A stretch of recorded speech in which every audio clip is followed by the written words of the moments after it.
Good evening, and welcome back to another episode of the terrifying world of Pokemon, where we explore the true horrors of the Pokemon universe with the power of story.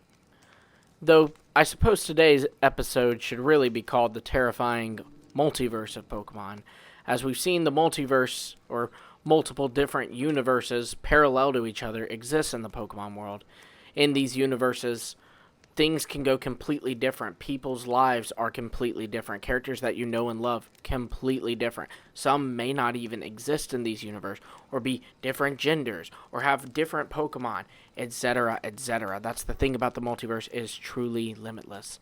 And today, we explore a corner of the multiverse where it seems that all hope may be lost. Emily, a young 8-year-old girl, loved the island she called home.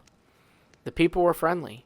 She'd walk to school and along the way get to see the beach, feel the salty breeze in her hair, hear the wingulls calling from the sky. On her way back, she'd pass a fruit stand where the same old lady, a sweet widow named Miss Ryder, always had a malasada for her. She was very sweet. On this particular day, though, the woman's fruit stand was unattended. Miss Ryder's house, just beyond the stand, had 2 men in black suits with sunglasses guarding the door. 2 black cars were parked across the street in front of the house. Emily stopped to look. "Hey, kid," one of the men in black shouted to her. "Move along." Emily kept on to her house. That was weird. As she opened the door to her house, she could hear her parents arguing. So much so, they didn't even hear her come in. This was unusual for her parents, so instead of going upstairs to her room, Emily sat on the steps, listening. "This is like the 4th one in a week," her father said. "And it was right here, in Howoli City. People are talking. They said this one isn't like the others. It didn't just appear and disappear. It's staying there. They are saying sketchy government people have taken over that area. I saw 2 of them when I went down there. These portals, or whatever they are getting worse. They are called ultra wormholes, and you are making such a big deal about this," her mother responded. "My grandma would tell me stories of them as a kid. They've been spotted in Alola for like forever. Besides, what's to worry about? We live in a world with Pokemon. Any day a Lycanroc could come into town and attack the school. A Gyarados could eat a swimmer. But they don't. It just doesn't happen. This is just the work of some Pokemon's move or something. I mean, have you never seen a trainer use a Z-move? Much scarier than this. Much more dangerous looking. But still fine. This isn't normal. We never had anything like this where I grew up, back in Johto," her father responded. "And this one is different. No one has heard or seen Miss Ryder. They think it swallowed her." Emily's heart sank at the sound of this. Miss Ryder was gone? She ran around the corner to her parents. "What happened to Miss Ryder?" she asked with tears gathering in her eyes. "Oh, it's probably nothing, sweetie," her father consoled her with a smile. "She must have family over or something." Emily nodded, wiping her tears from her eyes, then walked back up to her room. As she kept up the stairs, she heard her mother whisper, "Just please don't make a big deal about all this. It'll all be fine. We don't need to worry Emily." That night, Emily awoke to a grumble that shook the house. Then vehicles racing past her home. It was late. No one in Howoli was out this late. She opened her blinds to peek out. Several black cars were racing towards Miss Ryder's house. She heard movement in the house and ran to her door, then quietly tiptoed to the top of the stairs. Her father was putting on a jacket in front of the front door. "I have to see what this is about. Stay here with Emily. I'll be back. Something isn't right, and I need to keep my family safe." In her father's hand was a Pokeball. Her father hadn't battled since... Actually, Emily didn't even know when. She certainly wasn't born yet the last time he battled. Something must be wrong. Her father walked out, and her mother walked onto the porch, head turned towards Miss Ryder's house. Emily was worried about her dad, and so she rushed down the stairs and out the back door, so she could sneak over to Miss Ryder's. She was far enough from her own house to be able to get back onto the sidewalk at this point. Up ahead, she could see dozens of cars, police, and the same black cars she saw before. A helicopter was now flying in too. A bunch of people were standing around talking, all uniforms. A bunch of the same men dressed in black, as well as the police, some men in white, and a woman in a white dress with long blonde hair. With her was a stern-looking man in a brown trench coat. He was clearly in charge. Her dad, she could see, was arguing with a policeman who wouldn't let him pass. "What's going on over here?"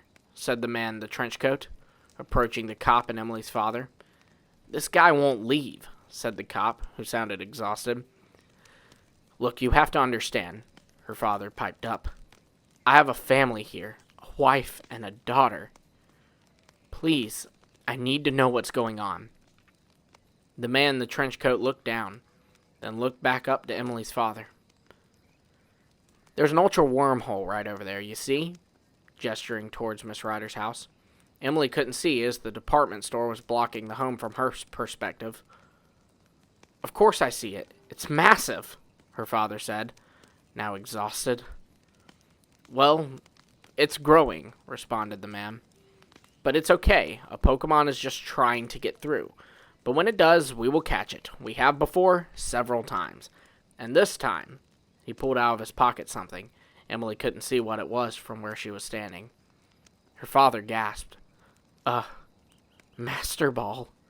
I've never seen one before." The man in the trench coat grinned. "You can return home. We have this taken care of. But we do appreciate your concern." Then the same grumble echoed again from Miss Ryder's home, shaking the street. Emily walked closer so she could see it. There it was. Her father was right. It was massive. A massive hole was just sitting there, floating in the air. It had taken in some of Miss Ryder's house at this point. "What about Miss Ryder?" Emily asked as she ran over to her father and the man. "Is she okay?" "Emily!" Her dad was clearly very angry. "You should not be here," he scolded. "Miss Ryder is quite fine," said the man in the trench coat. "She's actually staying at the Ether Foundation, well taken care of. Miss Lucamine, could you attend to the child while I talk to her father some more?" The blonde woman spoke up. I'm not great with kids." That's right," said the man, clearly embarrassed. "Emily, was it? Let me talk to your father some more." He took her father past the police line. Emily couldn't see much, just the man put his hand on her father's shoulder, and her father looked down. She knew that man lied to her, that Miss Ryder was really gone. Then another grumble from the hole in the sky. A strange man dressed as an astronaut with a purple mustache and beard ran up to the woman known as Lucamine. "We can confirm now, Miss Lucamine. I know that growl. I've heard it too many times, and too many times I've seen the disaster that follows. That's UB5 Glutton, ma'am." He turned to the trenchcoat man. "You'll need that catch-all guaranteed ball at ready." The man in the trenchcoat pulled a purple Pokeball marked with a white M. "Everyone brace yourselves. Readings say it's coming through." Sure enough, a black pincher emerged from the hole, and like it was nothing, scooped up what was left of Miss Ryder's home and tossed it backwards. A giant blue mouth with several rows of teeth, even on its black tongue, emerged, chomping down on what was left of the house. Then the whole Pokemon emerged. It was massive, bigger than the hole even. It was terrifying. "Now!" shouted Lucamine. The man in the trenchcoat tossed the ball at the beast, who turned to it and immediately crushed it with its teeth, and then swallowed it. Everyone stood silent, shocked. Panicked, Emily's dad called out, "Tyranitar, let's go!" sending out his trusty Tyranitar. "Rock slide, quick!" Tyranitar summoned rocks from thin air, hurling them down on this UB5 Glutton.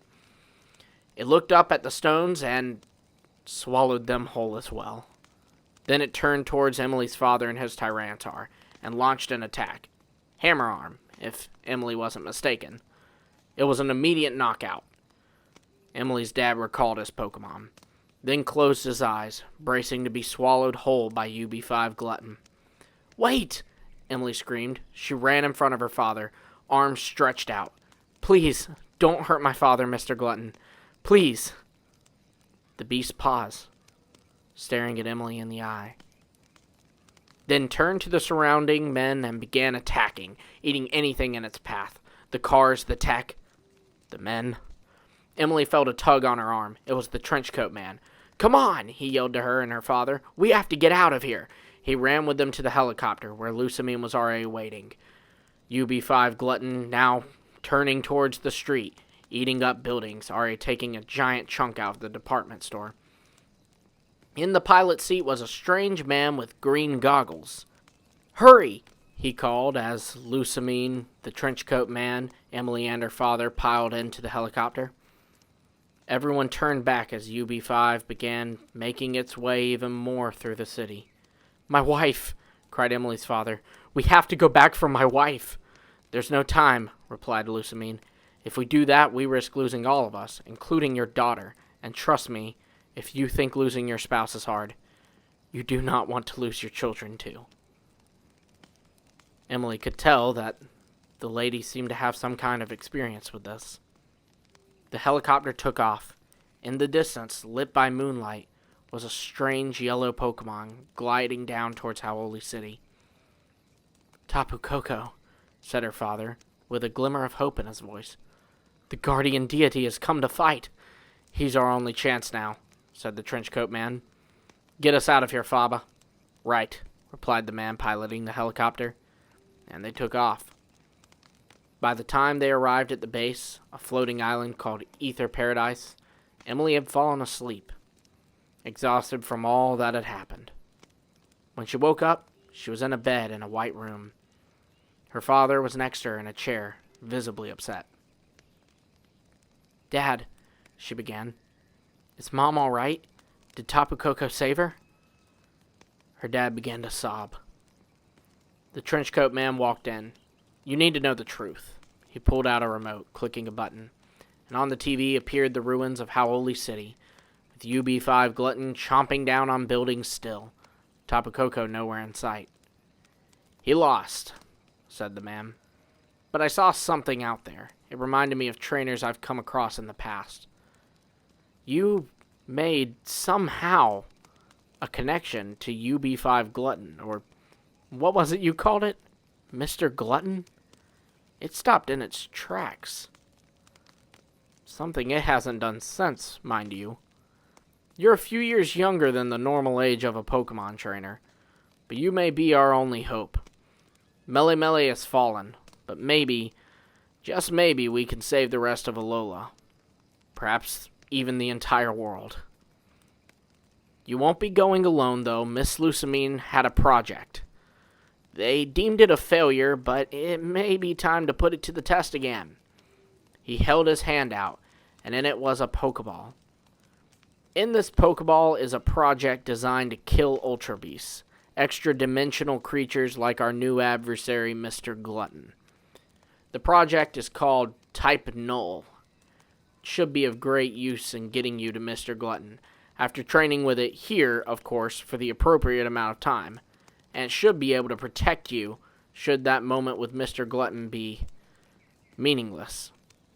Emily stared at the Pokeball, and in that Pokeball, and in her own self reflecting from that Pokeball, she could almost swear that she saw hope for Alola's future.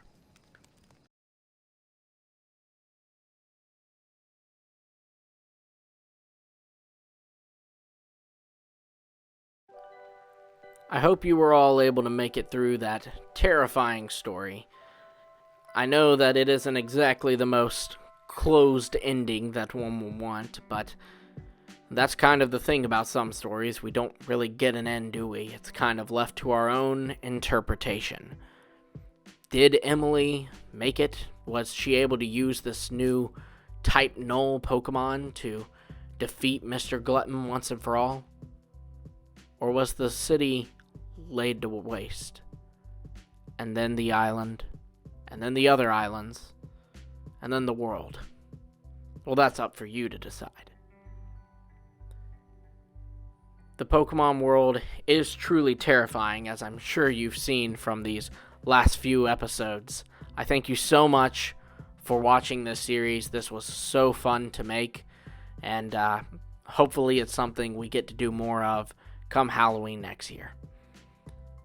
Before we close out the video, tell me who your favorite Ultra Beast is and why. I myself am a big Naganadel and Poipole fan, but I do like Guzzlord a lot as well. Be sure to also like, comment, subscribe so you don't miss any of our future videos. Hit the bell while you're at it too, and also be sure to check out the rest of our Terrifying World of Pokemon series if you have missed those episodes. Like I said, it was a lot of fun, and thank you guys so much for supporting this series. Until next time, I will see all of you later.